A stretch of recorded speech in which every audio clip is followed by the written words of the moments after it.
Olá, muito boa noite a você que está conosco a partir de agora. Estamos chegando pelo IOSC Oftalmologia nesta noite, neste mês, com mais um programa ao vivo, mais um momento de bate-papo para falarmos sobre algo muito interessante dentro desta especialidade da medicina. Hoje nós vamos falar sobre uma área chamada vias lacrimais. Para isso nós temos um convidado especial que já está conosco, um médico oftalmologista parceiro do IOSC aqui de Chapecó, Dr. Carlos Ramos, diretamente de São Paulo. Doutor, boa noite a você. Boa noite a todos em casa. Obrigada pela presença. Muito obrigada por ter cedido esse tempo para a gente, ajudar a gente a formar então mais conhecimento sobre a área tão importante de vocês. Muito obrigada. Eu que agradeço a oportunidade de divulgar também uma área que algumas pessoas não conhecem e podem entender melhor. É verdade, e com isso cuidar melhor da saúde. A intenção da nossa transmissão ao vivo a partir de agora é convidar você que está nos assistindo aí do outro lado da telinha a participar, conhecer mais, abrir seu coração para a informação, para o conhecimento e com isso obter mais qualidade de vida. O nosso programa especial do IOSC está no ar e a partir de agora você está convidado, então, a interagir conosco. Doutor Carlos, primeiramente eu quero conhecer você melhor, né? Quero apresentar aos nossos chapecoenses que nos assistem, ao pessoal aqui do sul do Brasil e também, por que não, outros estados que nos veem, que vão nos ver também nas próximas horas. Qual é a sua formação, doutor Carlos, dentro da oftalmologia? Conta pra gente um pouquinho da sua trajetória. Bom, eu sou de São Paulo, tive a minha formação no Hospital Oftalmológico de Sorocaba. Fiz estágio no exterior também, na Espanha, estive no Instituto Barraquer. Tive uma formação direcionada para a área de plástica ocular e vias lacrimais, que foi minha paixão na residência. Começou como assim uma preferência, se tornou o meu alvo número 1 e hoje em dia eu só faço isso. Eu não faço mais oftalmologia geral, só minha sub-área. Somente a sua sub-área. Só. E é o interessante do currículo que a gente conheceu, da sua formação, enfim. Antes, na nossa conversa pré, aqui a gente conheceu melhor também o Dr. Carlos, é esse atendimento, não só em São Paulo, mas permitindo também que nós aqui do Sul pudéssemos ter acesso a uma área tão específica da oftalmo. Na verdade, eu não sei se eu escolhi o Sul ou o Sul me escolheu, porque logo que eu me formei,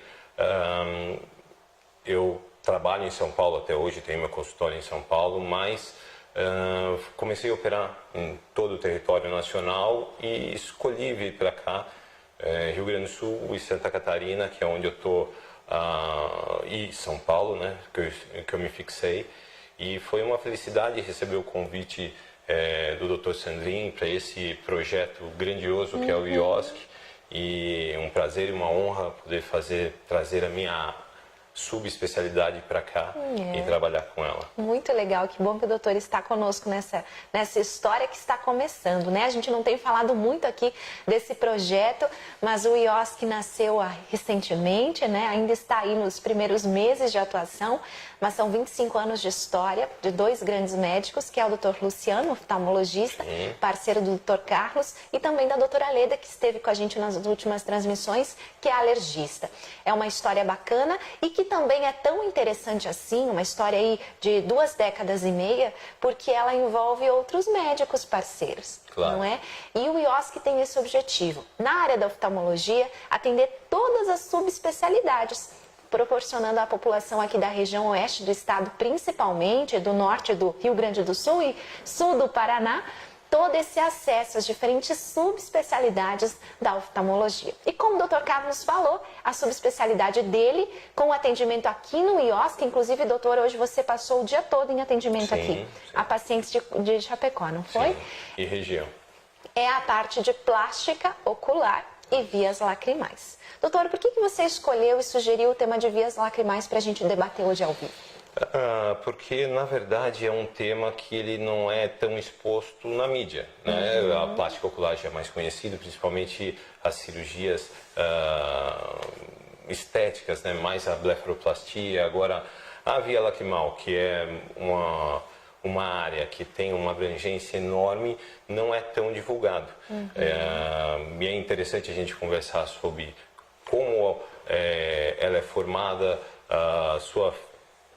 suas patologias relacionadas e tudo de interesse nessa área, né, que envolve essa área. Então, a partir de agora, a gente vai começar a conhecer melhor sobre vias lacrimais e você pode fazer suas perguntas. Caso você não esteja entendendo o nosso bate-papo aqui, pode sugerir, viu? A gente vai estar interagindo com você de casa também. Doutor, o nosso olho, então, ele possui uma estrutura que produz lágrimas. Sim. Aí começa esse trabalho das vias lacrimais? Exatamente. Na verdade, ela é considerada um anexo ao olho. Então, é uma estrutura toda particular que começa desde a produção, que tem a glândula lacrimal, que ela está localizada na órbita, e toda a estrutura de drenagem, que é aonde se concentra o meu trabalho. Que é, na verdade, para o pessoal leigo entender, o que é muito interessante, a gente conseguir falar de uma maneira mais simples, usual, né? Simples, corriqueira. É verdade. Que nada mais é do que um encanamento. Você precisa tirar toda a lágrima, que ela é responsável pela lubrificação e pela limpeza e nutrição também, porque a córnea precisa de nutrição através da lágrima, nesse caso do olho, do aparelho visual nosso, só que ela precisa ir para algum lugar. E daí você tem que ir saindo do olho, chegar com a lágrima até o nariz, que vai haver a excreção de todos esses detritos, células de descarte e tudo mais. Então nós temos um ralo de excreção, que seria o ponto lacrimal superior, um outro na pálpebra superior, um outro na pálpebra inferior, dois canalículos comuns que dois canalículos que vão dar um canalículo comum, um reservatório que é o saco lacrimal e vai desembocar no nariz.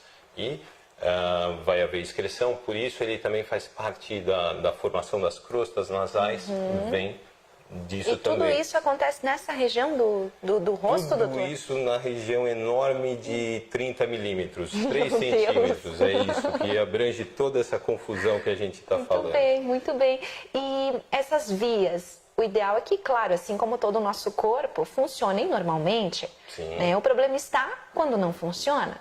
E aí a gente encontra problemas em que pessoas, por exemplo, doutor? Bom, começa com o nascimento. Nasceu, já pode ter alguma alteração. A via lacrimal é uma das estruturas de a maturação mais tardia que a gente tem. Então é muito comum o bebê recém-nascido ter lacrimejamento. E muitas vezes, em 92% a 95% dos casos, isso vai se resolver sozinho, no período de 1 ano, até 1 ano de idade. Então a gente tem não só um acompanhamento, como uma conversa importante com a parte da pediatria também, para a orientação dos pais, que muitas vezes passam primeiro no pediatra e depois chegam até ao serviço de oftalmologia de vias lacrimais, para toda a orientação de manejo desses quadros em crianças. Depois, durante a vida inteira, você vai ter quadros obstrutivos de via lacrimal, que é o grande problema nessa área, que a gente tem que, ou obstrução proximal ou distal, mas eu tenho que me virar para resolver. E depois, com a senilidade, né, com a idade, também vão tendo algumas alterações de pálpebra, que completamente natural. Natural, que faz parte da frouxidão de ligamentos e estruturas de pálpebra, que vai haver um realocamento da estrutura, né, desse, como a gente falou, daquele ralinho que é o ponto lacrimal, ou então às vezes até uma estenose ou pregressa que já tinha, ou vai diminuindo ali a via lacrimal, ficando mais estreitinha, a musculatura não tem mais força, causa lacrimejamento, e é onde também tem que intervir nos pacientes mais idosos. Então, doutor, para que a gente possa entender, você de casa também, as vias lacrimais, elas ficam congestionadas. E qual é a demonstração do nosso olho em relação a isso? O que o nosso olho faz? Ele lacrimeja mais, produz partes visíveis que a gente percebe, então, que está acontecendo essa retenção de líquido? Como que é, doutor? Na verdade, o lacrimejamento só tem duas causas. Uma, por irritação e aumento de produção, que pode ser desde um corpo estranho ou uma alergia ocular, aumenta a produção de lágrima, pode haver um lacrimejamento que não está dando conta dessa vazão, ou obstrutivo. Obstrutivo. Obstruiu diretamente a via lacrimal, ou no caso da idade, paciente mais idoso, a alteração de posicionamento. Ótimo. Não está tendo a drenagem. Sim, sim. Então, você de casa que nos vê agora, nos ouve, comece a pensar sobre essa questão que o Dr. Carlos Ramos traz hoje pra gente, né?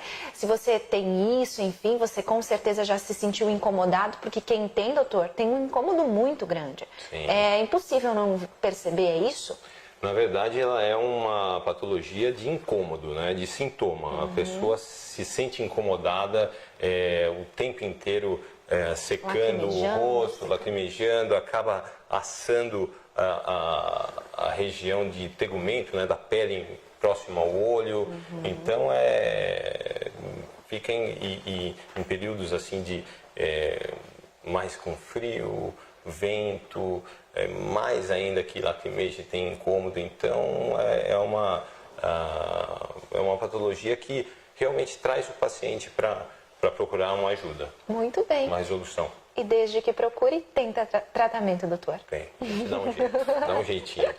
Em muitos casos, doutor, é possível tratar assim, com medicações ou não? Ou a via realmente é a cirúrgica? Olha, na verdade,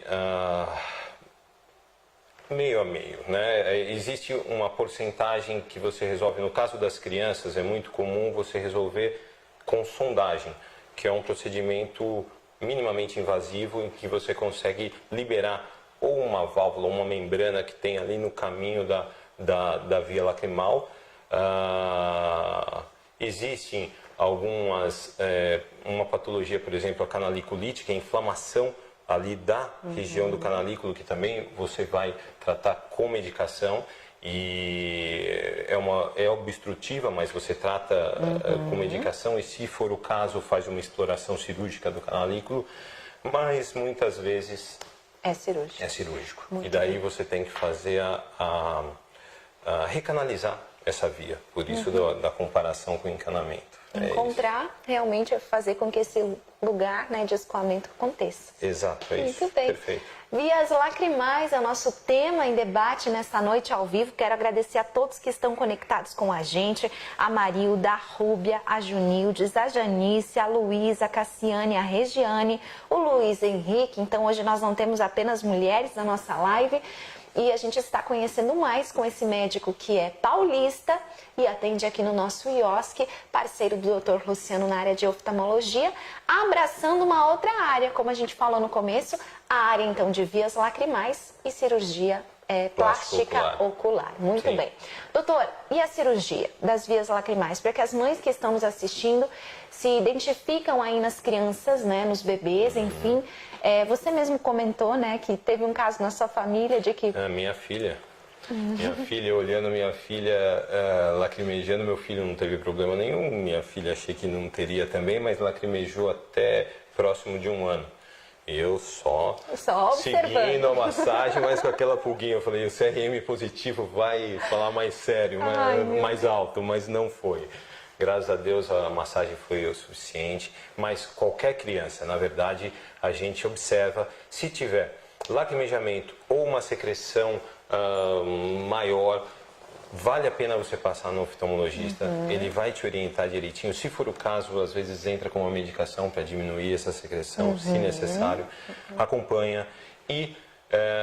num determinado momento, que é por volta de 1 ano de idade, vai tentar uma sondagem, porque sempre a gente tenta do menos invasivo para o mais invasivo, e posteriormente cirúrgico, que seria desde esse período, com a criança ainda quando necessário, muito novinha, até a vida inteira, né? Que seria lá refazer mesmo a via por completo. Até porque o doutor comentava que as crianças também estão em fase de formação, né? Tudo pode mudar conforme os meses vão passando. Sim, a gente espera um ano por isso. Ainda tem válvulas que vão se abrir, membranas que com a massagem, tanto a válvula quanto a membrana, a gente consegue que tenha essa abertura, e até a formação do canalícula, às vezes ela está ainda em formação no terço distal. Então faz parte o crescimento dos ossos nasais, tudo isso vai dando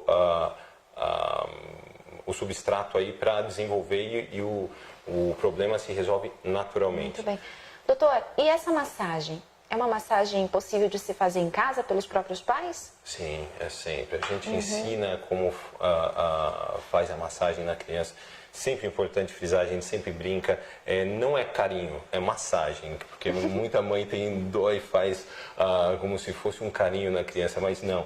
A gente consegue palpar o osso ali da ponte nasal e consegue mobilizar a cabeça da criança e faz um movimento em direção à asa do nariz para poder seguir mesmo a via lacrimal, que é bem onde ela se localiza aqui, lateralmente no nariz, e forçar a passagem. Você está forçando a passagem diariamente. A gente aqui não tem não tem esse caso em casa, por exemplo, né? As mães que estão nos assistindo, dá para a gente simular quando os nossos filhos estão com resfriado, por exemplo, né? Que a gente sofre com aquele escoamento, com aquele olhinho, né? Com aquela bolsinha que forma, e aí você vê que a criança, ela mantém no olhinho aquelas lágrimas, aquela linha, se incomoda, então é realmente isso. Às vezes tem pessoas que sofrem todos os dias, o tempo todo com esse problema.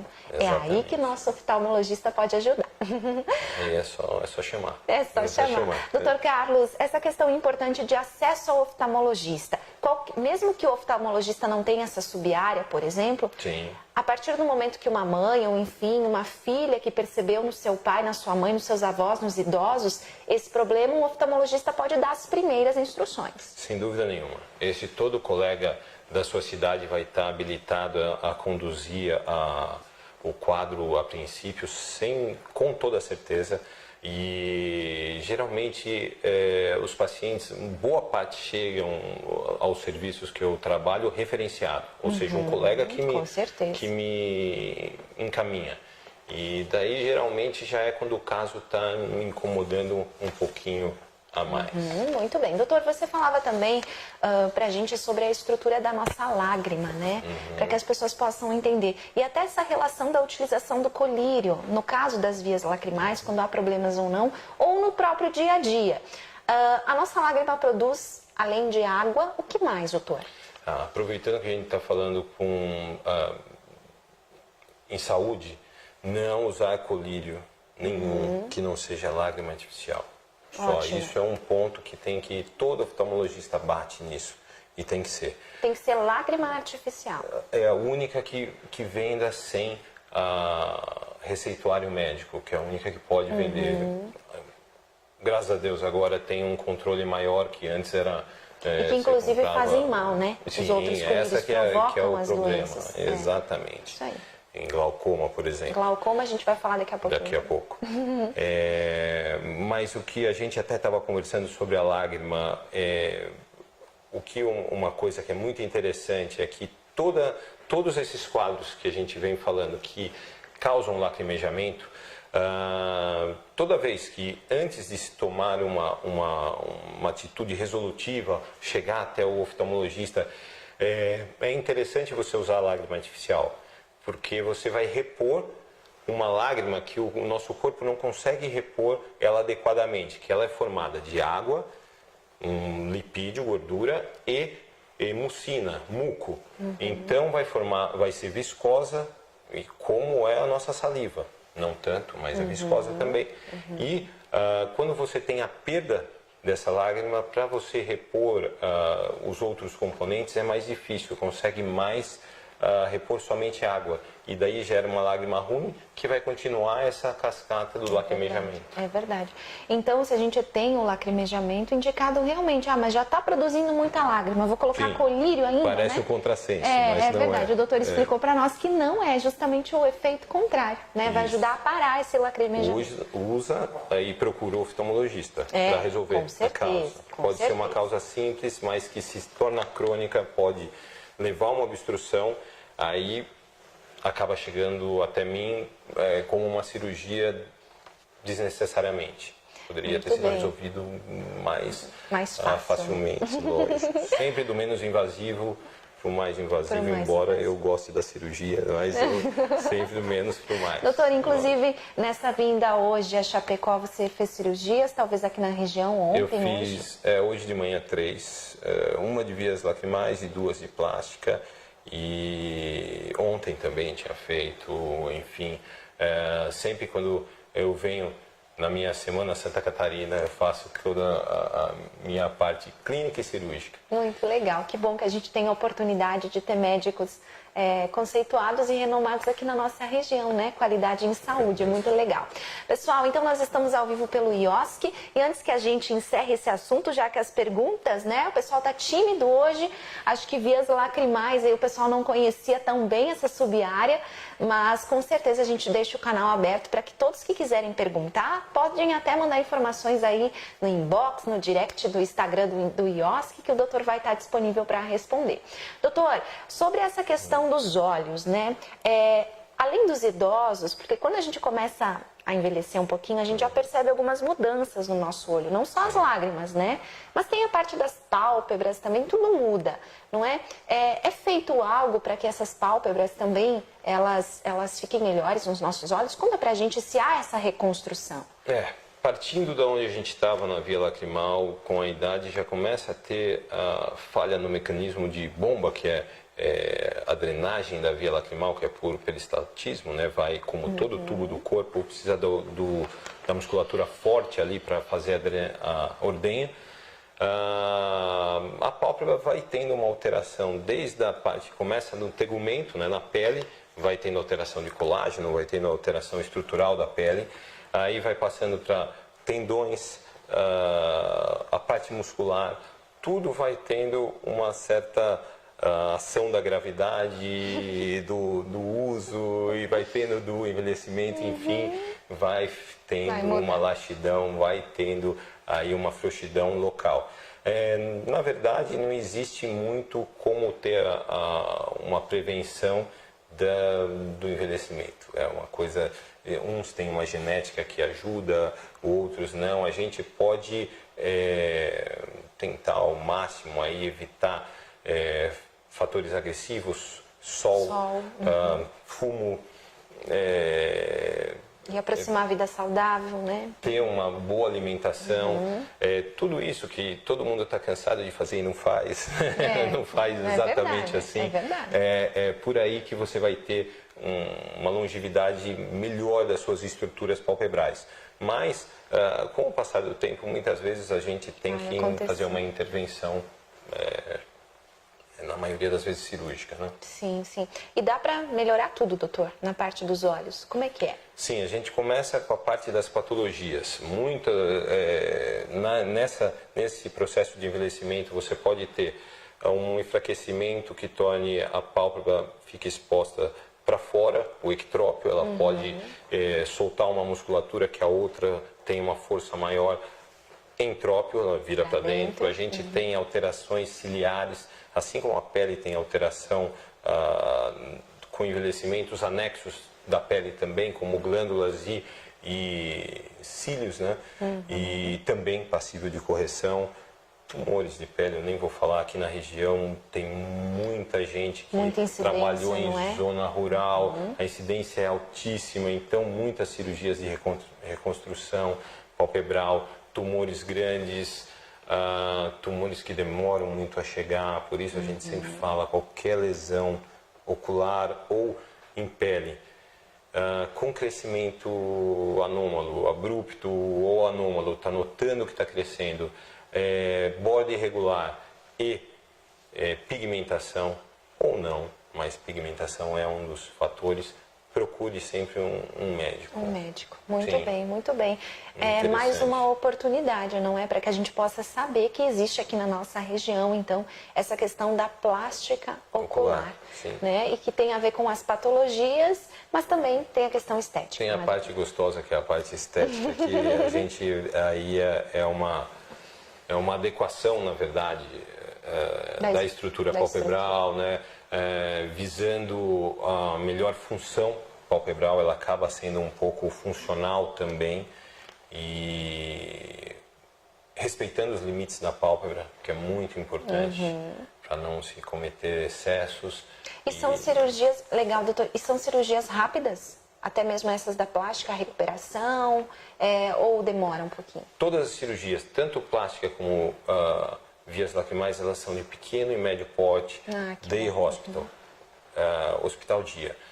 Vem anestesia de preferência. Faz a cirurgia e vai para casa. Muito legal. Bem assim.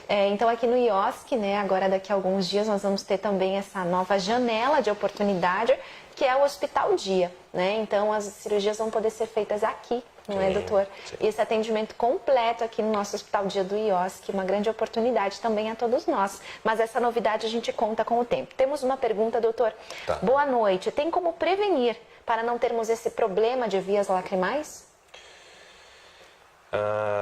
Na verdade, a prevenção é aquilo que a gente já comentou no geral.